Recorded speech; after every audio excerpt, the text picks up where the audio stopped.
Hey everyone, you're listening to Party Time, My Golf Story with Kevin Walsh and whatever special guest he has today. You can check me out on episode 9 of the podcast. Today I'm wearing Grayson clothes while I'm out practicing because I believe in look good, play good.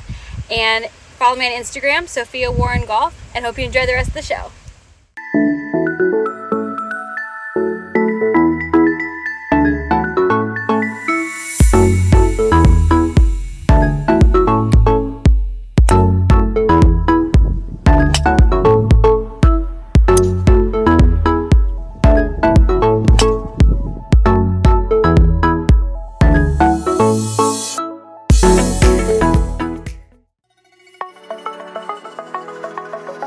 It's Party Time, My Golf Story, brought to you by Party Drinks.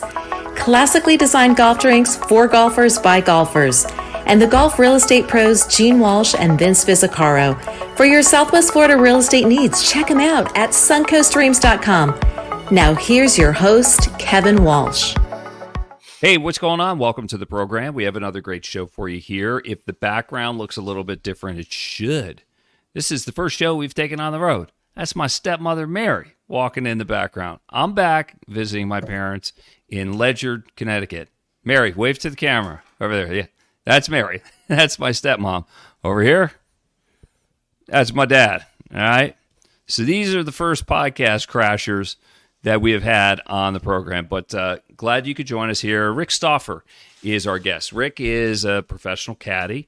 He's been a long-time golfer, loves the game of golf more than just about anybody I know. Just an interesting fellow from the greater St. Louis area. So we're going to get into his personal story and professional story about what he did in the corporate world, what he's doing in the golf world and with caddying, and just what makes a good caddy and what is the difference between, say, a tour caddy and somebody that's caddying for somebody at a private club or at a resort. An update on the business, we are closing in on 4,000 subscribers, and that's all because of you, which I appreciate very much. If you're one of the few that hasn't subscribed to the podcast yet, please do that because it makes a difference in the metrics to the nerds at Google, YouTube, Spotify. They count that stuff, and it makes a big difference. And also to our title sponsors, it makes a difference to them. So like the podcast if you haven't done it, and subscribe to it. And if you want to leave a comment, that would go a long way as well. Big thanks to our title sponsors, Party Drinks. If you indulge on the golf course and you're a little tired of beer, or you're tired of pretending that certain seltzers and certain drinks named after crustaceans taste good, try Party. Absolutely delicious.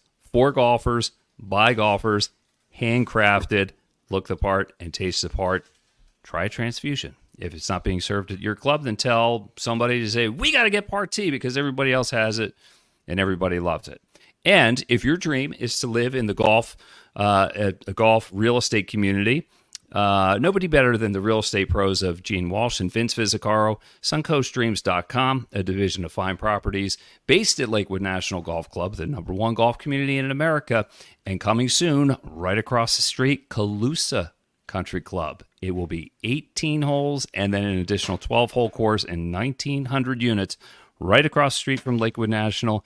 Gene and Vince can help you out with that. All right, enough of the housekeeping. Let's get the man of the hour in. This is Rick Stauffer. Rick, what's going on, man? Where are you joining us from? Kevin, I'm at my place at Lakewood National, the best place around for golf.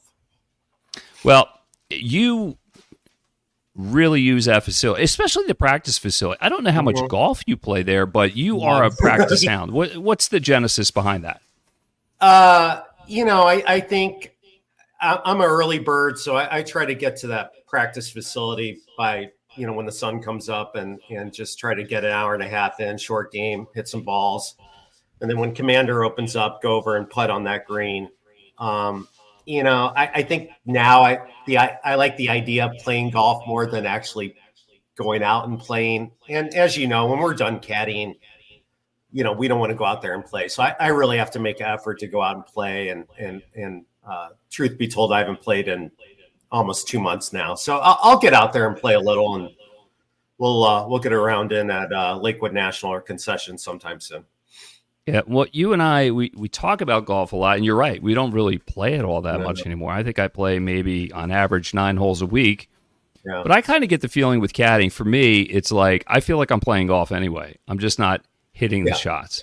Yeah. I mean, is that how you feel? Am I telling your story, or do you got a little different spin on it? No. I think you're out there with when you're out with a group, you want them to have the best round possible. And sometimes, if you've been out with people on a regular basis, that they have a personal best coming up, or they have to do something special the last few holes. So I think you're still in the game, even though you're not, swinging a golf club. Well, when it's all said and done, I'm with you on you just don't have the energy to play and practice properly. I mean, I still give it an effort, and then I play like crap, and then I feel like crap because I play like crap. It's such a vicious cycle, isn't it? It is. It's my expectations are pretty low. So if I'm going out there with buddies after work, I want to have fun and be around them and have a good time. Shooting a score is not important to me anymore. Well, you got to help me get to that point, because that's my problem. I know it's my problem, because I just, the old saying that a bad day at the golf course is better than a good day at work. Right. I believe it to an extent, but crappy golf drives me insane. Yeah. But what can I do? How can I bridge this purgatory I'm in? I mean, look, we have expectations of how we want to play. But if you're not out there every day practicing and stuff, we're not, those days have passed for us. So, I just have a very realistic approach to when I play now. It's just to have fun. Now, if we have a little game here and there and we're playing for something, then that's one thing. But I'm not playing in tournaments anymore, and I did very little of that anyway. But I'm just happy to be out there if I get a chance to play. Yeah, maybe I should gamble more or have a party or something. I usually say that for after the round, because I think golf is hard enough as it is. But do they have non-alcoholic? They have non-alcoholic parties for caddies. That'd be kind of cool. We don't have that, but that's a good marketing idea. Maybe we should. Yeah. I don't know. A caddy with an adult beverage in his hand is a fast ticket to being fired. I think wherever you are, doesn't matter. Don't go down that road. So where does your road to golf begin? Take me back. How did it all start, and where was it? Yeah, so St. Louis is my home. Grew up there. No one in my family plays golf, and so I had a buddy of mine who actually lives in Tampa now. We're friends on Facebook. We haven't reconnected though. He lived a couple houses behind me and then a couple houses down, and he lived on a hill on top of a common ground. And I'd watch him occasionally hit golf balls from the top of his hill down to the common ground. So I started doing that. And, I was 13, 14 at the time. And then kind of bought a used set of clubs and kind of organically learned to play golf. But it really wasn't until I started caddying and then ultimately working in the bag room at two different country clubs in St. Louis that I started having more exposure to teachers and kind of better golf. Up to that point, I mean, I didn't make my high school golf team till my junior year. So, I mean, it was really a longer process for me before I even got, decent enough to play even high school. So did you see caddying as your ticket into the game? Because I know a lot of people that's how it all started. I mean, we could go back in history. Arnold Palmer, Chi-Chi, just a lot of guys, they didn't have the opportunities to play. No, I had a buddy of mine lived behind 5 Green at Bellerive Country Club, world famous Bellerive Country Club in St. Louis. And we would sneak on and we would play 6, 7, drop a ball in the fairway in 2, the par 3, 4 and 5. And ultimately we get chased off all the time. And, my buddy Mike would say, this is dumb. Why don't we just go caddy? So I think we even told him what we did. We didn't want to get caught like on the backside. So, that was just so we could play a little golf. And, I did that for a summer. Summer I was 16, and then the next year got a job in the bag room of a country club. So my caddying was kind of short-lived right at the beginning, even though I'd continued to caddy for pros and like US Open qualifiers and members and like district match play events and stuff like that. But, it was to play, that first summer on Mondays. Yeah, that's nothing like Mondays at a private club. You feel like you're a Monday member, and Right. And a lot of people learn the game that way. But at that point, you've earned it. You know what I mean? Because you put in the time, you looped, and you have the utmost respect for the course. Yeah, that's really cool stuff. Rick Stauffer is our guest here on Party Time, brought to you by Party Drinks. If you're looking for a drink alternative, then try a Party. And a big thanks to the Golf Real Estate Pros of Vince Vizicaro and Gene Walsh from SuncoastDreams.com. If your dream is to live in a place like Lakewood National Golf Club or the soon-to-becoming Calusa Country Club, Gene and Vince are the people for you, and then maybe you can tee it up with a guy like Rick and me at Lakewood National and have a party while we're playing or afterwards. So jumping from like the club scene to the professionals, when did you start getting serious about it to where you were getting on professional tours? Yeah, so went to University of Missouri, Columbia, graduated from there, and then out of school, got into the insurance business, which I'm still at, still do, kind of part-time, but it's my full-time gig. And then the LPGA Tour had an event in St. Louis. It was called the Michelob Open, I think, and it was held at Forest Hills Country Club. And I was trying to remember why I even went out there. I really don't. I think I was working part-time at a golf shop, and I think the owner had a foursome in the Pro-Am on a Monday or Tuesday. I don't even remember, and said that, if I can show up, that he wasn't sure if one of the guys was going to play. Well, I showed up, and that person obviously was playing. So I met a caddy on that tour, and we got to talking. He's like, "You should caddy this week." And I said, I'm like, how do you do that? He said, "You just go up and ask someone." This is 97. And the very first person I went up to, Amy Reed, she said yes. And so I caddied for her that year. The following year, her really good friend, she wasn't playing, but her friend wanted me to caddy for her, Kate Golden, who's won on tour, played at Texas, was the assistant women's coach for Texas for 14 years. And I caddied for her, and that started a run of loops for her over the next few years on the LPGA Tour. And then through that, I was able to get some tour loops on the Nike Tour, which became the Korn Ferry Tour, web.com, and then Korn Ferry. So it was just very cool. It was random. It was random at best.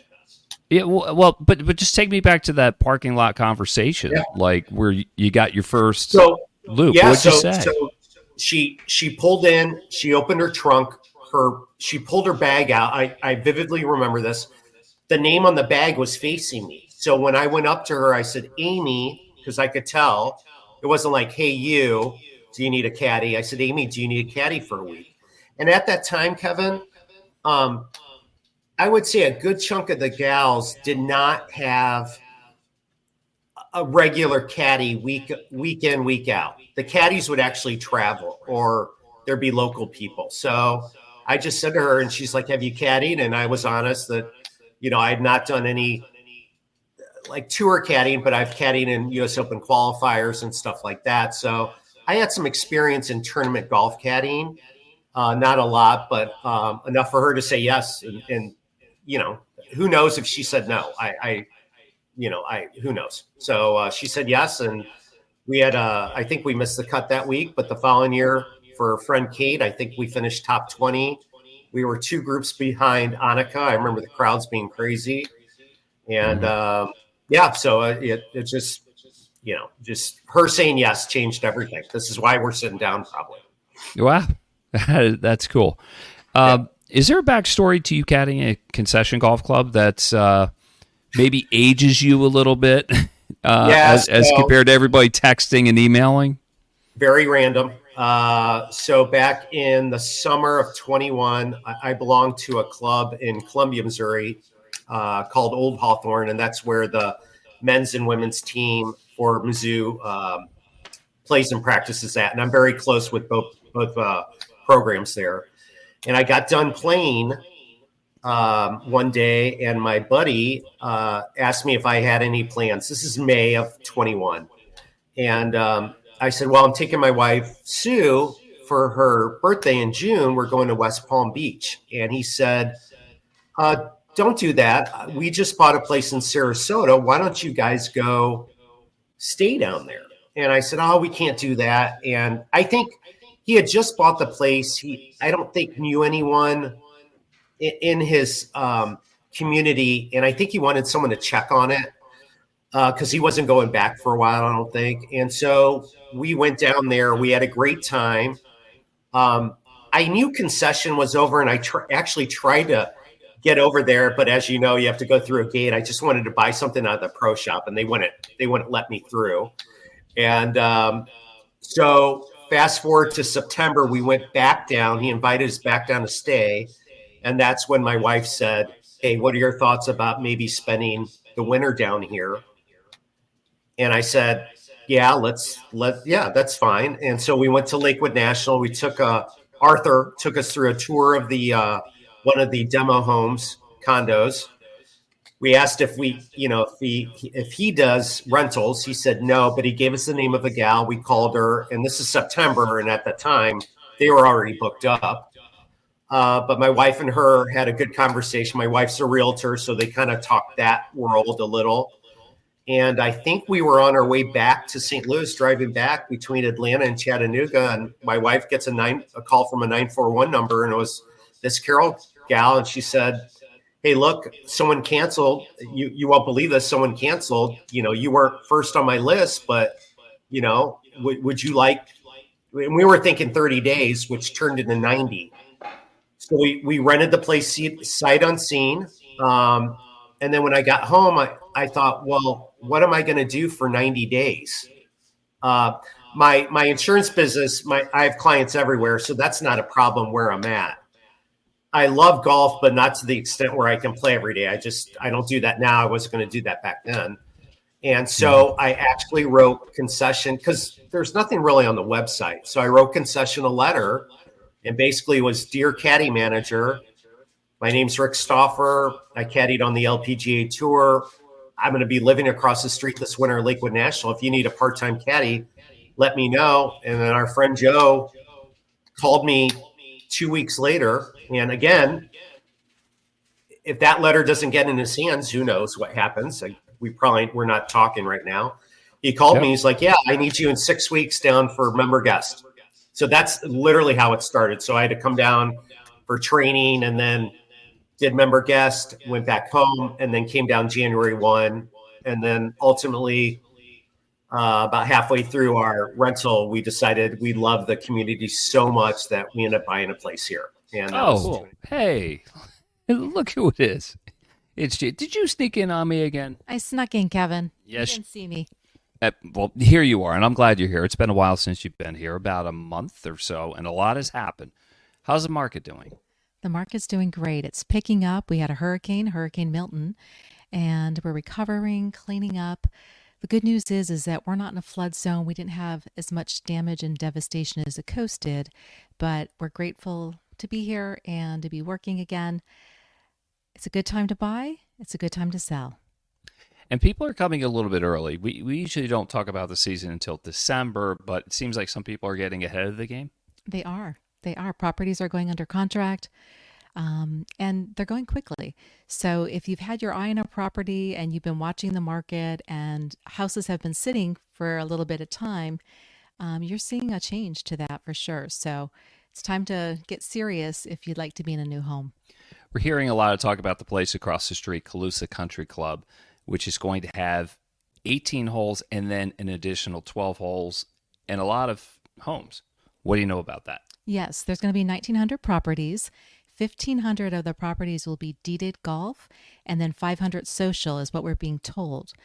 We are going to be attending a VIP event next week, Vince and I, and we'll find out more details about that. We are told also that orders are being taken November 8th for initial purchases. So that's something to think about as well. And you can help at Walsh Country Club as well as Lakewood National. Yes, and I think that Calusa is going to give us a really nice bump here at Lakewood National. People are going to go over to Calusa and see that they can get in on the ground level of some property purchases, but at the same time, it's going to take a few years for everything to be built up. They're going to walk over to Lakewood National across the street and they're going to say, wow, this is a great community. Everything's here. Everything's ready. It's gorgeous. So I think this community, Lakewood National, is also going to get a really nice bump from all the joint marketing efforts that are being done. Okay, cool. Exciting times. Gene Walsh, suncoaststreams.com, the other half of the Visit Caro and Walsh team. Thanks, Gene. Thank you. Place here, and that was Cool. 2.5 years. And then you really got deep into the Yes. caddying, like doing it not No. part-time, but really doing it full-time. So what happened was we had a condo in Columbia, Missouri, near the club that we belonged to. In order to buy this place, we had to sell that place, which that was tough for us to do, but we had to do that. And so I knew I wasn't going to be going to Columbia every weekend to play golf, because I would go, Thursday through Sunday and play weekends down there. And so then when I knew by March of 22, when I knew that I wasn't going to be playing golf in the summers much, I again reached out to two clubs in St. Louis, Old Warson and Bellerive, and the head pro at Old Warson, Steve Hogue, reached out to me and said, yeah, we need you full time. So, I just wrapped up my third full season at Old Warson, and then I occasionally do some loops at Bellerive. My buddy Randy's the caddy manager there. So, yeah, that's when we bought our place down here. That's when it became full-time caddying. Got it. So, help me understand something. What would you say? I mean, I know there's a massive difference, but I'd rather hear from somebody that can really articulate it between caddying at a private club or a resort versus tour caddying.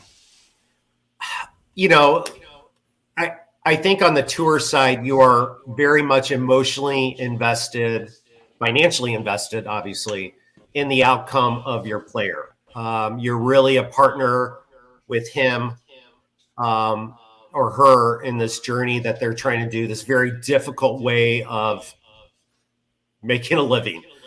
Heartbreak, success. It's a fine line there.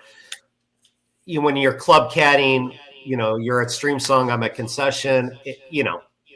A guy misses a 3-footer, I want him to make it, but it's not. You don't feel it emotionally as you do when you're out on Thursdays and Fridays trying to make the cut.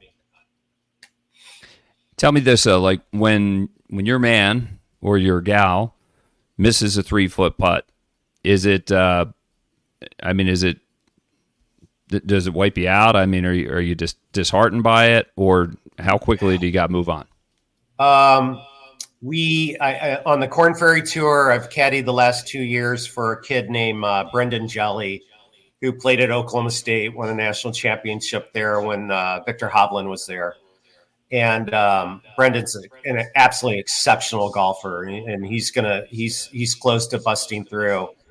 He was 82nd, I think, in points going into Columbus this year, which was the second to last playoff for Corn Ferry. Top 75 through Columbus, get to the finals. Top 75 get their full Corn Ferry Tour card for the following year. He was 82nd in points, so obviously he has to make the cut.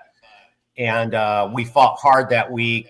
I think he eagled 14 to get to the number, and then we 3-putted 17 and then missed a 10-footer on 18 for birdie and missed the cut by 1, and that was a gut punch. We knew where we were. He's very solid. He's very middle of the road. some of my job, I think, is to lower the highs and rise the lows and keep my guys and gals in the middle as much as I can. And he does. I don't have to do that with him. He's very positive, but by missing that cut, he's got to go back to stage one. Now he's got some conditional status, Kevin, next year. He'll get in some early tournaments. He did it last year as well, and finished, I think, 5th in a tournament in South America. And then him and I finished tied for 10th in Kansas City, and that set him up the rest of the year for starts. But, he's not guaranteed starts next year. And so he got through stage one a couple weeks ago, and he goes to stage 2 in Florida, I think in a month or so. So it's tough. Will you join him for that? Will you join him for that? No, he's got a good friend of his out in Scottsdale. One of his regular buddies caddies for him. I do 3-4 tournaments a year for him. Got it. Well, you just recently did an LPGA Tour qualifying event.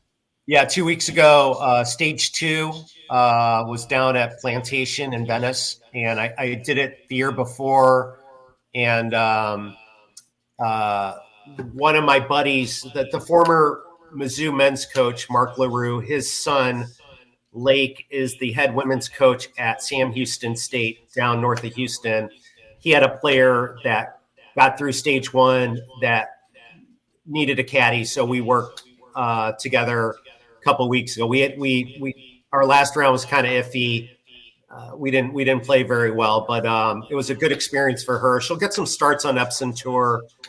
She'll have to do something with it, but she's a good player. I mean, she's 22, so she's got time. It was interesting for another reason. There was a transgendered golfer involved. Tell me about that. What was that like? Yeah. Well, our last round, we were paired with a gal, and she was the transgender player. I mean, if you Google it, you'll read all about it. She played with us. Super nice, very supportive of my player and the other player in the group and the caddies, and it was just a weird. It was just a weird atmosphere. That's the best way I can describe it. It just felt different. Yes. Was there? Very much. You said there was security involved. What was that all about? We had a golf cart following us. It said media on there, but you could tell that was they weren't taking pictures. It was a security person following us. Probably for her protection and ours as well. Okay. There was no incident or anything, but you just there's strong opinions about this stuff, and you never know. So yeah, and you could just kind of feel it. It just changed the air. It changed the air. Okay, good enough. Okay, yep. We can move on for there. Yeah. So much of your life centers around golf. Hey, Mary, I think the chicken's done. We got dinner coming up in just a second. Can you imagine your life without golf in it? No, it's getting kind of deep into golf. I mean, every part of my life is really golf related. I mean, before you and I do some work with the men's golf program at Mizzou and help with some fundraisers. I was just on the phone with a buddy of mine in Columbia. They're doing some meetings and looking to do some fundraising stuff. And so, I mean, it's golf really nonstop. I love it. Every day is, I really enjoy going into work. I love caddying. I like caddying for all different types of people. And I couldn't imagine my life without it.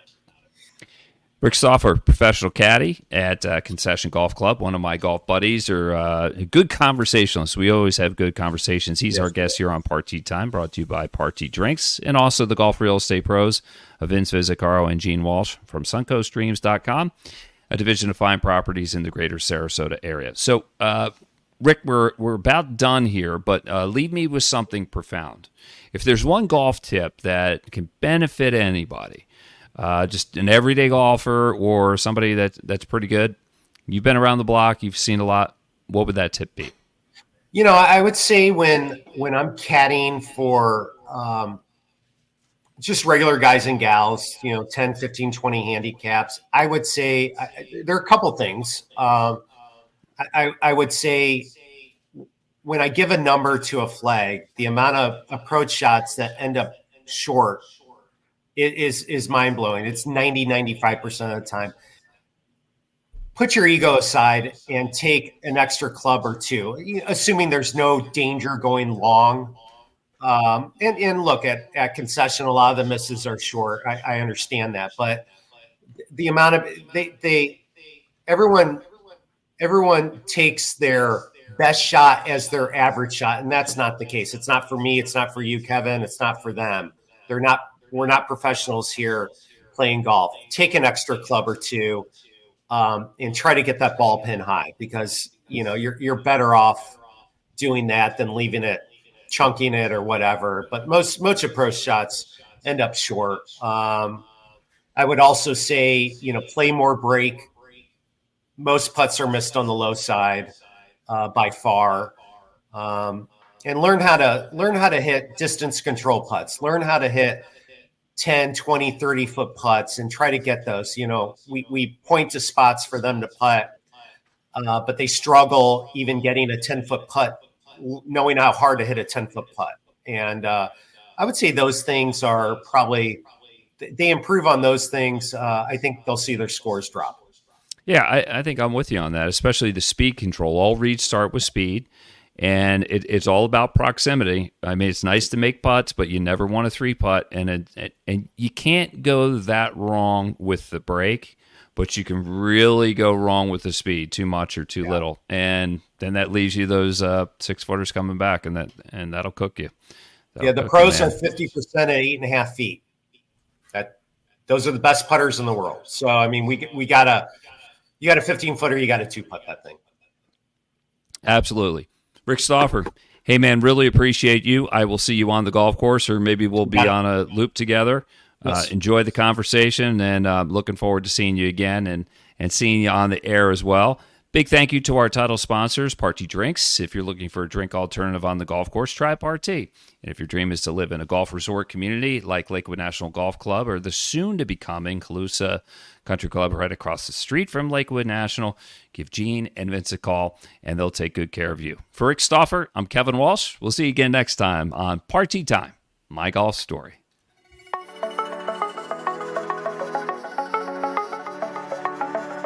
You've been listening to It's Party Time, My Golf Story, brought to you by Party Drinks. Classically designed golf drinks for golfers by golfers, and the golf real estate pros Gene Walsh and Vince Vizzacaro. For your Southwest Florida real estate needs, check them out at suncoastdreams.com or call 941-220-4000.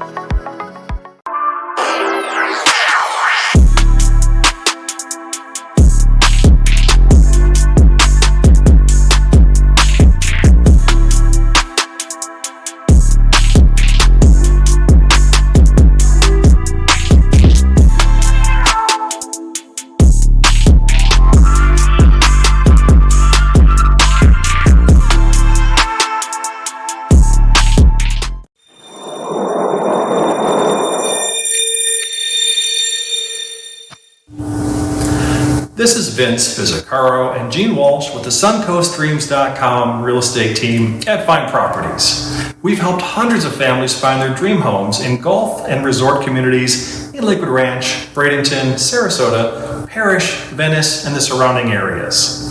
Let us be your guides to finding your dream home here as well. Learn more at suncoastdreams.com or call us at 941-220-4000.